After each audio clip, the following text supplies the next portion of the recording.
औज़ुबिल्लाहि बिस्मिल्लाहिर्रहमानिर्रहीम। आज हम एक पीपीएससी का मैथ का क्वेश्चन हल करेंगे। ये इन डिपार्टमेंट्स में जो है पूछा गया मैथ का एक सवाल था और इस सवाल को हम पढ़ते हैं, समझते हैं, फिर हल करते हैं। The average run of a cricket player in 10 innings was 33। वो कहता है एक प्लेयर था और उसकी 10 इनिंग्स में जो एवरेज थी वो 33 थी रन्स की। How many runs must he make in his next innings. अब वो अपनी नेक्स्ट जो इनिंग्स है उसमें कितने रन मज़ीद बनाए, यानी 11वीं इनिंग्स में वो कितने रन और बनाए, so as to increase his average of runs by 3, कि जनाब उसकी जो एवरेज है वो 3 का इजाफा हो जाए उसकी एवरेज में। ये ऑप्शन नीचे दिए हुए हैं, तो हम इसको हल करते हैं। अब ये हमें बताया हुआ है average runs in 10th innings, यानी टोटल 10 इनिंग्स में 33 रन थे उसके, ये एवरेज थी उसकी। Runs in next innings if the average increase by 3। अब वो कहता है नेक्स्ट इनिंग यानी 11वीं इनिंग में उसके रन कितने होंगे अगर जनाब एवरेज जो है वो 3 के साथ इजाफा कर जाए, यानी 3 रन उसमें और इजाफा हो जाए उसकी एवरेज में। अब एवरेज का हमें पता है फार्मूला जो होता है वो होता है एवरेज सम ओवर टोटल, यानी किसी भी नंबर्स का सम डिवाइड बाय टोटल नंबर्स, ये एवरेज का फार्मूला होता है। आप देखें एवरेज हमारे पास उसने बताई हुई है कि जनाब 10 इनिंग्स की जो एवरेज है वो 33 है, वो हमने यहाँ लिख दी है। अब सम जो है वो 10 इनिंग्स में टोटल रन कितने हमें नहीं पता और टोटल इनिंग्स कितनी थी 10, वो हमने लिख दी है।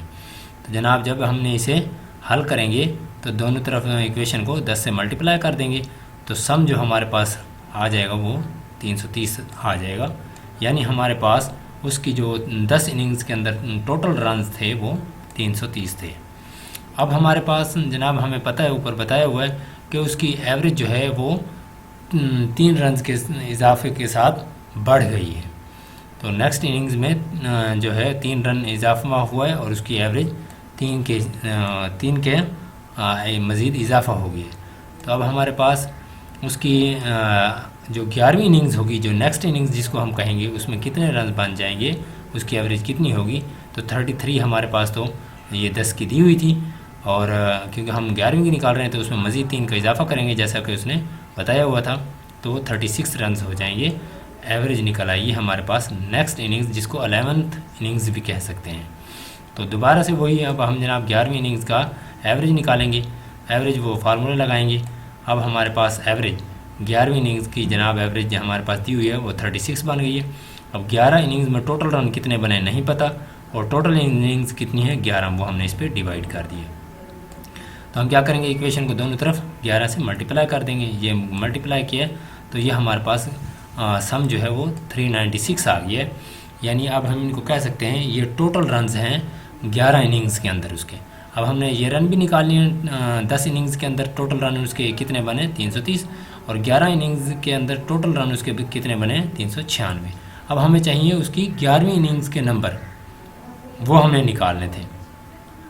तो अब रन्स जो है नेक्स्ट इनिंग्स यानी जिसको हम 11वीं इनिंग्स भी कह सकते हैं, वो कैसे निकालेंगे।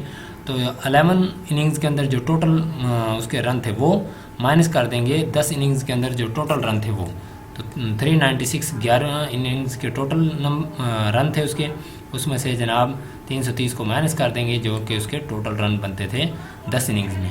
तो ये 66 आंसर हमारे पास आ गया। तो ऊपर हम जब जाएंगे देखेंगे तो हमारे पास इसका आंसर बी बनता है।